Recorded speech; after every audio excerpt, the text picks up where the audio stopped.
Hello students, welcome to next session on quantitative aptitude. आज के इस सेशन में हमारा टॉपिक है कंपाउंड इंटरेस्ट। तो सबसे पहले मैं कंपाउंड इंटरेस्ट के फॉर्मूले बताऊंगा एंड उसके बाद इससे रिलेटेड हम 5 क्वेश्चंस अटेम्प्ट करेंगे। अगेन क्वांटिटेटिव एप्टीट्यूड में compound interest is very very important topic, जिससे related question approximately every exam में पूछे जाते हैं। So let us start with compound interest. तो सबसे पहले the amount which is lent और deposited is known as principal. इसको हम प्रिंसिपल बोलते हैं। Time period is n and rate of interest is r. The money, जो पैसे हमें वापस मिलते हैं, that is called amount, and जो प्रिंसिपल एक्स्ट्रा जनरेट होता है that is known as interest. तो अभी कंपाउंड इंटरेस्ट क्या है? Compound interest is interest calculated on the cumulative amount rather than being calculated on the principal amount only। इसका meaning ध्यान से समझिए। सपोज आप 1000 डिपॉजिट करवा रहे हैं बैंक में एट 10% रेट ऑफ इंटरेस्ट, तो आपको 1 ईयर में अगर 100 रुपये इंटरेस्ट मिलता है तो अगर तो वो सिंपल इंटरेस्ट है तो नेक्स्ट ईयर भी 100 ही मिलेगा, उससे अगले साल भी 100 ही मिलेगा। बट अगर वो कंपाउंड इंटरेस्ट है तो आपको जो 100 रुपया इंटरेस्ट मिला वो प्रिंसिपल में ऐड होके हमारा प्रिंसिपल चेंज हो जाएगा।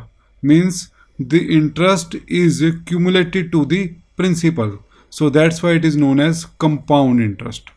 तो compound interest में मेरा सबसे पहला फार्मूला है अमाउंट कैलकुलेट करने का। तो अमाउंट देखिए कैसे कैलकुलेट करते हैं।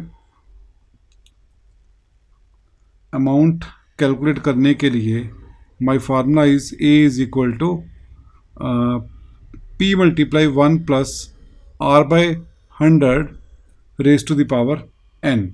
Now what does it means? आपको प्रिंसिपल दिया हुआ है, suppose some amount, rate of interest in percentage ही होगी, n is the your time period.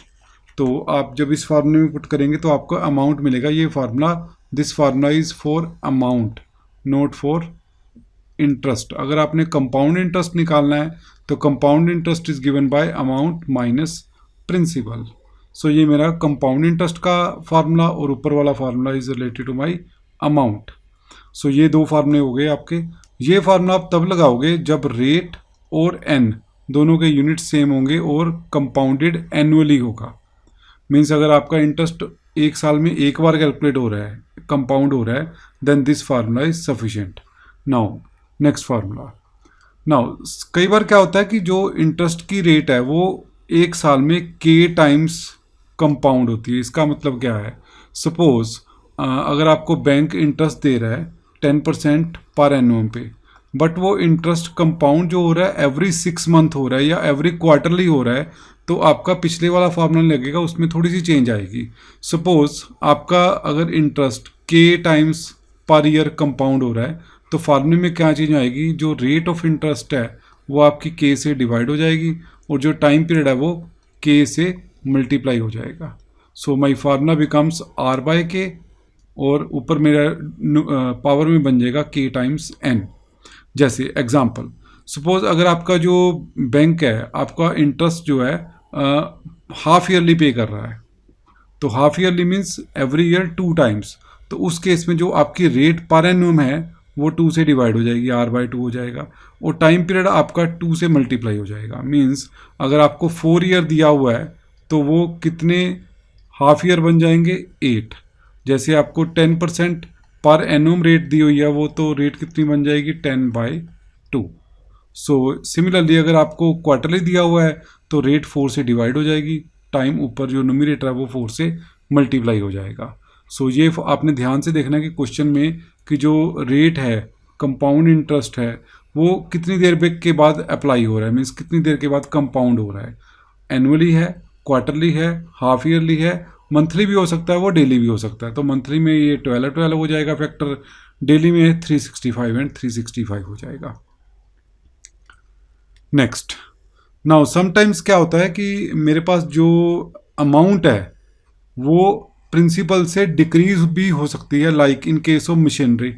Suppose मेरे पास कोई मशीनरी है या मैंने कार परचेज की 10 लाख की और उसकी डेप्रिसिएशन है 10% पर एनुअम, तो मैंने उसकी वैल्यू फाइंड आउट करनी है आफ्टर से 5 ईयर्स। तो उसमें जो फार्मूला है प्लस की जगह यहाँ पे माइनस आएगा, rest of the formula is same, p multiply 1 minus r by 100 raise to power n। Now next formula is, sometimes क्या होता है कि रेट ऑफ इंटरेस्ट मेरी डिफरेंट है, लाइक फर्स्ट 2 ईयर्स के लिए मेरी रेट ऑफ इंटरेस्ट 7% है, देन नेक्स्ट 3 ईयर के लिए मेरी रेट ऑफ इंटरेस्ट 8% है। तो मैंने उसका अमाउंट निकालना है, तो उसके लिए फार्मूला क्या है, p multiply 1 plus r1 by 100 raise to power n1, then 1 plus r2 by 100 raise to power n2, 1 plus r3 by 100 raise to power n3, so up to. ये जितने भी आपको अलग अलग रेट्स दी हुई हैं तो आप उतने फैक्टर ये अप्लाई कर लोगे। Now my last formula for this session is, अगर आपको टाइम फ्रैक्शन में दिया हुआ है, लाइक अगर आपको सपोज 3.5 ईयर दिया गया है टाइम, तो ये 7/2 हो जाएगा। तो किसी भी चीज़ की पावर 7/2 करना पॉसिबल नहीं होगा कैलकुलेशंस में, तो उसको आप कैसे सॉल्व करोगे? तो इसको आप 2 पार्ट्स में डिवाइड कर लोगे, 3 ईयर एंड हाफ ईयर। तो 3 ईयर के लिए आप ये फार्मूला लगा लोगे 1 plus r by 100 raise to power 3, अगर 1 है तो ऊपर पावर 1 आ जाएगी। देन जो बाकी का फ्रैक्शन बचेगा, फ्रैक्शन क्या बचा मेरा, हाफ ईयर। अगर ये मंथ है तो आपने इसको ईयर में जरूर कन्वर्ट कर लेना है, मीन्स जो मेरा m है, m is the fractional time period, तो इसके लिए आप 1 plus m multiply r by 100 apply कर लोगे। जैसे 3.5 है तो 3 यहाँ पे लग जाएगा एंड m की वैल्यू 1/2 अप्लाई हो जाएगी। सिमिलरली 4 मंथ है अगर तो 4/12 हो जाएगा, अगर 7 मंथ है तो 7/12 हो जाएगा, right. So these are the formulae related to compound interest. Hopefully आपको ये सारा समझ आ रहा है। Now let us move to the numericals. तो मेरा सबसे पहले एक बेसिक सा क्वेश्चन है, find the amount of rupees 7500। तो what is 7500? 7500 is my principal.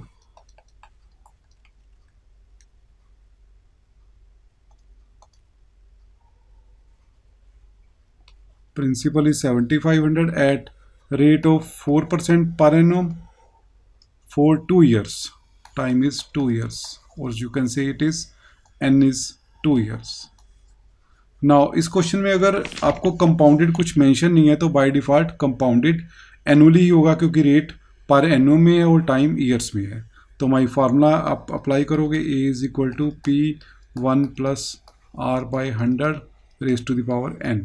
So this is p is 7500, 1 plus r is 4 by 100 power n is 2।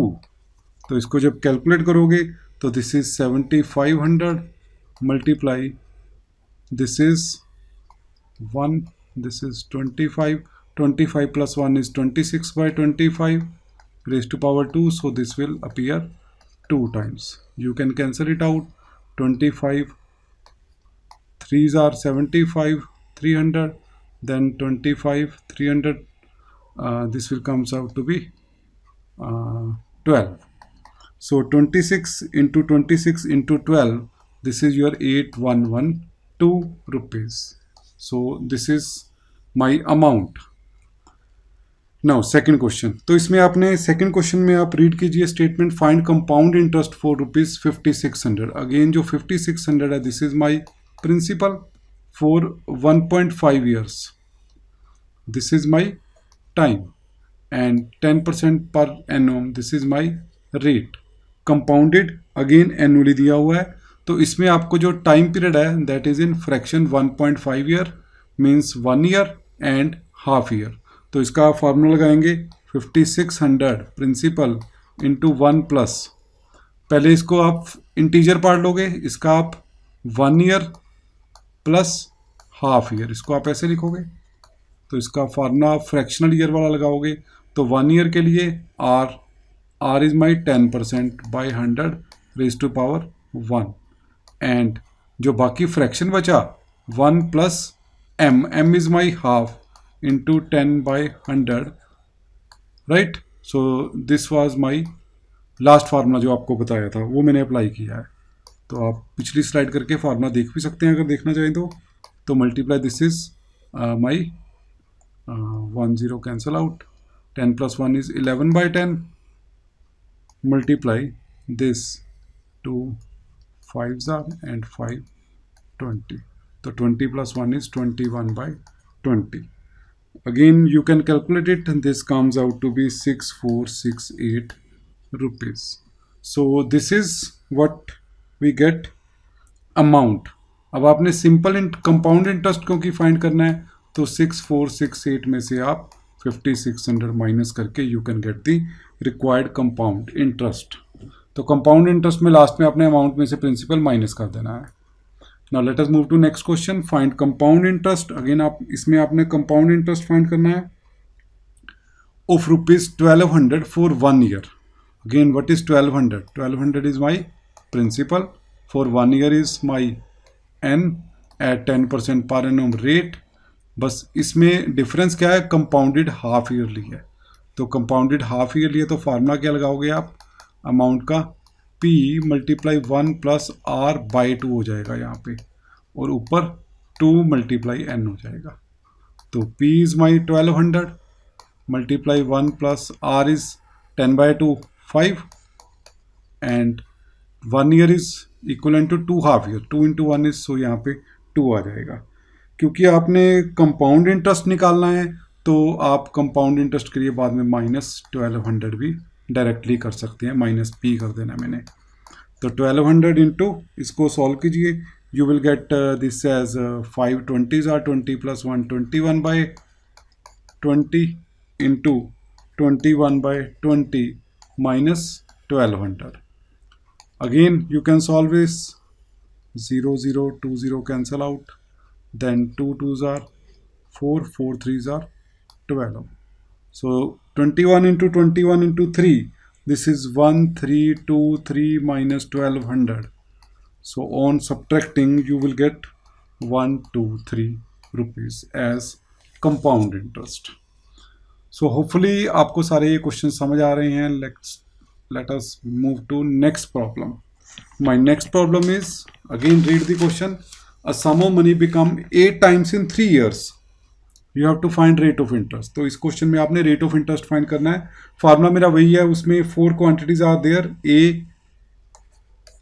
is equal to P 1 plus R by 100 power n. तो इसमें 4 quantities हैं, अगर आपको 3 दी हुई हैं you can find the fourth one. तो इस question में मेरे को क्या दिया हुआ है, a sum of money become 8 times in 3 years. यानी कि अगर मैं प्रिंसिपल p ले लूँ तो अमाउंट मेरे पास क्या आ जाएगा, 8p. In 3 year n is my 3. Find rate of interest आपने फाइंड आउट करनी है. तो again apply the formula. a is equal to p 1 plus r by 100 raise to power n. a is my 8p, p is my p 1 plus r आपने find करनी है, and time is your 3 years. तो इसमें आपने r find out करनी है. तो you can cancel out the p. 8 को आप 2 रेज टू पावर 3 लिख सकते हो. 1 plus r by 100 power 3. As exponent are equal you can equate the base. तो 1 plus r by 100 will be equal to 2. तो यहाँ से r बाई 100 क्या आ जाएगा, 2 minus 1 is 1. So your r will be equal to 100%. So 100% अगर मेरी rate of interest होगी तो मेरा जो प्रिंसिपल है वो 3 year में 8 times बन जाएगा. So right, this is the method to find the rate of interest. Now let us move to last numerical of this session. Now this is very important question. Normally exam में ऐसा question आता है, the difference between simple interest and compound interest on a certain sum of money at 10% rate of interest, annual rate of interest for 2 year is 549. Means इसमें आपको compound interest और simple interest का difference दिया हुआ है 2 साल का 549. आपने प्रिंसिपल वैल्यू फाइंड आउट करनी है. Means you have to find the principal. तो अगर मैं सिंपल इंटरेस्ट का फॉर्मूला लगाऊं पहले, तो this is p multiply r multiply n. n is here time divide by 100. तो p into what is r, rate of interest is 10 multiply time is 2 by 100. So this is 20 by 100, or you can say 1 by 5, p by 5. और अगर मैं इसको fraction में convert कर दूं तो this is 0.2 times p. This is my simple interest. Similarly अगर मैं कंपाउंड इंटरेस्ट फाइंड आउट करूं तो that is amount minus p, and amount का फॉर्मूला आपको पता ही है 1 plus r by p into 1 plus R by 100 power n minus p. तो p की value as it is 1 plus r is my 10 by 100 raise to power n is my 2 minus p. इसको again calculate कीजिए. 10 plus 1 11 by 10 p into 11 by 10 square minus p. 11 by 10 1.1 भी लिख सकते हैं. अगर आपका इसका स्क्वायर करेंगे तो you will get 1.21 minus p. तो 1.21 p minus p you will get 0.21 into p. So अब आप डिफरेंस ले लीजिए ci माइनस si. तो you will get 0.21 p minus 0.20 p. This is equal to 0.01. So आपको जो डिफरेंस है that is given equal to 549. तो this is equal to 549 into P भी यहाँ पे. तो यहाँ से p आपको आ जाएगा 549 डिवाइड बाय 0.01 और you can say it is point हटाएंगे आप तो ऊपर 100 आ जाएगा. तो 54900.